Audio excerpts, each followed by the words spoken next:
नमस्कार, आजको यस भिडियोमा तपाईलाई धेरै स्वागत छ।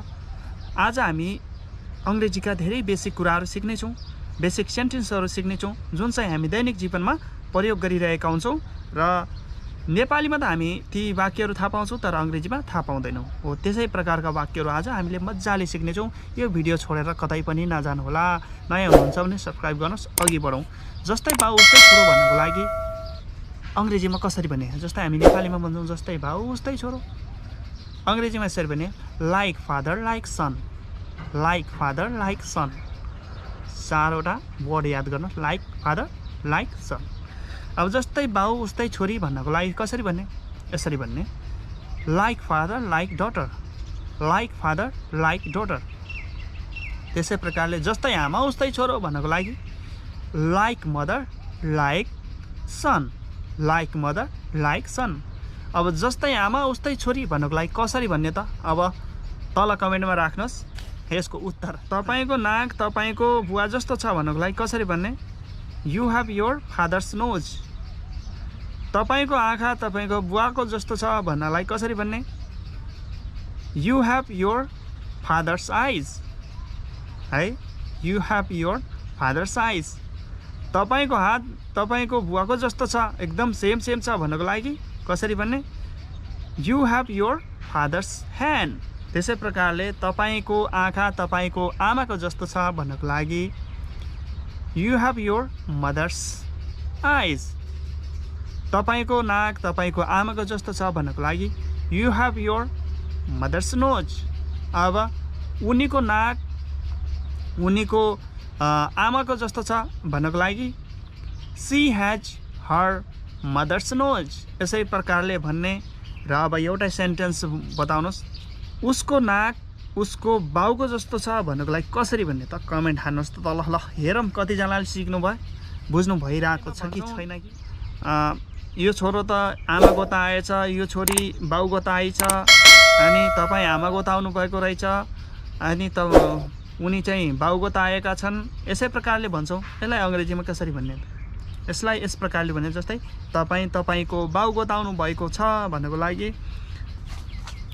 You resemble your father, you resemble your father. जस्तै तपाईँ आफ्नो आमा गोता आउनु भएको छ भन्नको लागि you resemble your mother, you resemble your mother. तपाईँको छोरो तपाईँको हजुरबुवाको गोता आएको छ भन्नको लागि कसरी भन्ने त? तल कमेन्ट हान्नुहोस्। किनमेल गर्नुभएको छ भन्नको लागि जस्तै कसैलाई look like you went on a shopping spree, look like you went on a shopping spree, he has a book. हेस हे र इटको अगाडि हामीले सधैँ ह्याजको प्रयोग गर्छौँ, तर यदि वाक्य नकारात्मक भयो भनेदेखि र प्रश्नवाचक वाक्य भयो भनेदेखि त्यहाँनिर हामीले चाहिँ ह्याजको प्रयोग गर्छौँ।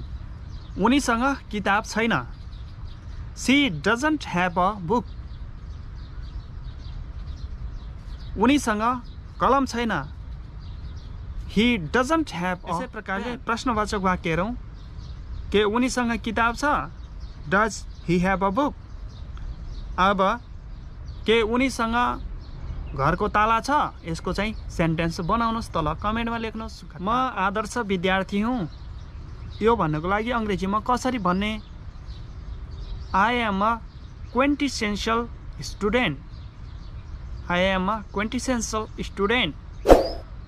म आदर्श छोरा हुँ, I am a quintessential son. उनी आदर्श छोरी हुन्, she is a quintessential daughter. त्यसै प्रकारले उनी आदर्श पत्नी हुन्, she is a quintessential wife. अब चाहिँ तपाईँको पालो एउटा वाक्य बनाएर तल चाहिँ ठ्याक्क पारी कमेन्टमा राख्नुहोस् त।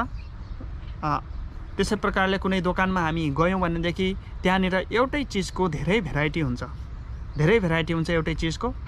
र त्यस हिसाबले चाहिँ तपाईँलाई के भन्न सक्नुहुन्छ भनेदेखि you name it I have got it भनेको तपाईँ भन्नुहोस् मात्र, तपाईँलाई त्यो चिज चाहिँ यहाँनिर उपस्थित गराउँछु भन्न खोजेको त्यो हो। You name it I have got it.